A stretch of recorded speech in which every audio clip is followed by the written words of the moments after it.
ওমর রাদিয়াল্লাহু তাআলা আনহু সূরাতুল বাকারা শেষ করতে ওনার প্রায় 12 বছর সময় লেগে গেছে। কোরআনে কারীমের একটি সূরা শেষ করতে প্রায় 12 বছর পর্যন্ত সময় লেগেছে। তো কোরআনে কারীমের সূরাতুল বাকারা পড়তে তো 12 বছর সময় লাগে না, বাকারা পড়তে 10 মিনিট বা 20 মিনিট বা আধা ঘন্টা সময় লাগে, তার চেয়ে বেশি সময় তো লাগে না। তাহলে তিনি আমিরুল মুমিনিন হয়ে এত বছর কেন সূরাতুল বাকারার পিছনে তিনি কাটালেন? কেন?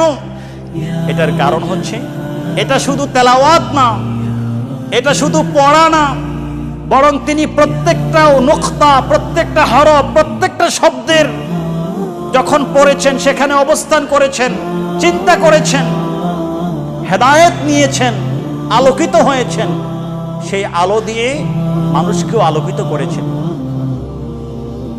এই জন্য আল্লাহ রাব্বুল আলামিন বলেছেন, আফালা ইয়াতাদাব্বারুনাল কুরআনা আম আলা কুলুবিহিম আকফালুহা।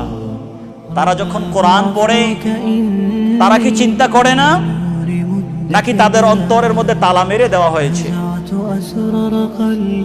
এই জন্য অন্তরের তালাকে খোলার জন্য একমাত্র উপায় বেশি বেশি কোরআনে কারীম তেলাওয়াত করতে হবে এবং কোরআনে কারীম বুঝার চেষ্টা করতে হবে।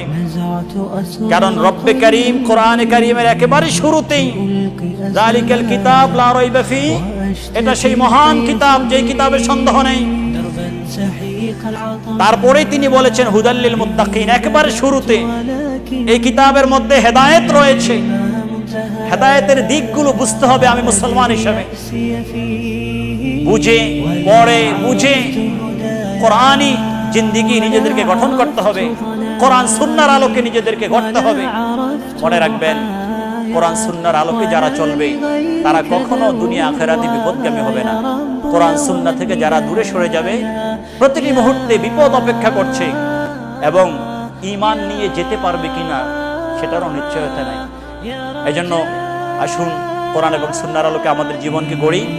আজকে যে কয়েকটা উপমা দিয়েছি কোরআনে কারীম তেলাওয়াত করে সে অনুযায়ী আমল করা এবং কোরআনে কারীম পড়ে পড়ে রব্বে কারীমের ভয় অন্তরে ধারণ করা।